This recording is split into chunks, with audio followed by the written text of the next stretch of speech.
Alors bonjour et bienvenue à ce 4e chapitre. Donc, dans les chapitres précédents, nous avons vu suffisamment de matériel pour commencer à imaginer un modèle pour la machine thermique terrestre.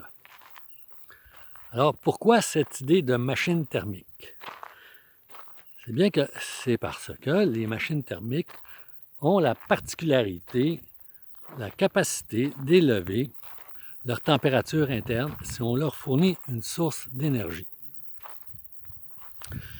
Et dès le 19e siècle, les scientifiques se sont aperçus que l'énergie fournie par le Soleil est insuffisante pour expliquer les températures qu'on connaît actuellement.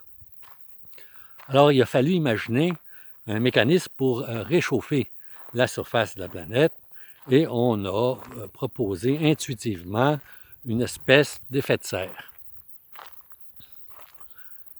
Or, dans notre cas, on va démontrer qu'on n'a pas besoin de cet effet de serre pour imaginer cette machine thermique. Alors, pour y arriver, on va utiliser l'analogie du chauffe-eau. Alors, certains vont dire que c'est simple, trop simple, mais ça reste, toujours est-il, exact. Donc, comment que le principe marche avec le chauffe-eau? Bien, il y a une source d'énergie qui est l'électricité, qui va réchauffer un élément. Cet élément va fournir la chaleur à l'eau contenue dans un réservoir et cette eau va accumuler la chaleur jusqu'à une température maximum, qui est généralement 60 degrés Celsius. Or, cette température maximum, elle est déterminée par le bilan énergétique, c'est-à-dire l'énergie reçue et l'énergie perdue. Quand les deux s'équilibrent, bien la température d'équilibre est atteinte. Alors, dans le cas de la planète, c'est passablement ce qui se passe. Vous avez une source d'énergie qui est le Soleil, qui émet du rayonnement visible. Ce rayonnement visible va passer au travers de l'atmosphère parce que l'atmosphère, elle est transparente, sans quoi on ne verrait rien. Et ce rayonnement va pénétrer l'eau des océans. Ici, il faut se rappeler que les océans couvrent 70% de la surface terrestre. Donc, le rayonnement va pénétrer la surface des océans, va pénétrer l'eau, et elle va se transformer en chaleur. Alors, dès les premiers mètres, cette énergie rayonnante s'accumule sous forme de chaleur. Et avec la turbulence verticale, bien, cette eau chaude va se répartir, s'homogénéiser sur une épaisseur moyenne de 200 mètres. Et dans certains cas, elle pourra atteindre même 800 mètres. Alors, cette accumulation de chaleur dans l'océan ne se fait pas partout. Elle va se produire entre le 45e parallèle nord et sud parce que l'angle d'incidence des rayons approche 90 degrés entre les deux parallèles.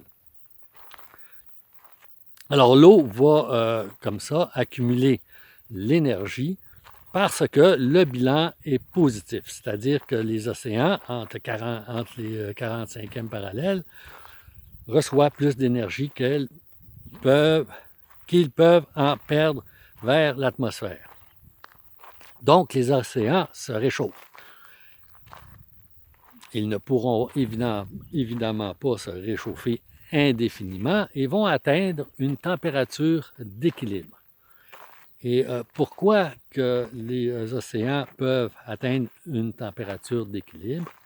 Bien, c'est entre autres à cause des courants marins de surface comme le Gulf Stream. Alors, qu'est-ce que fait le Gulf Stream? Bien, il transporte l'eau chaude accumulée à l'équateur, va la transporter vers le pôle Nord, au-delà du 45e degré, du 45e parallèle. Et au-delà du 45e parallèle, bien, le bilan énergétique est négatif, c'est-à-dire que les océans reçoivent moins d'énergie qu'ils peuvent en fournir à l'atmosphère. Alors c'est comme ça que la planète réussit à garder son équilibre énergétique. Alors ici, il y a une petite parenthèse qui est amusante. C'est que si on connaît la température maximum à l'équateur, bien, on connaît également la température minimum.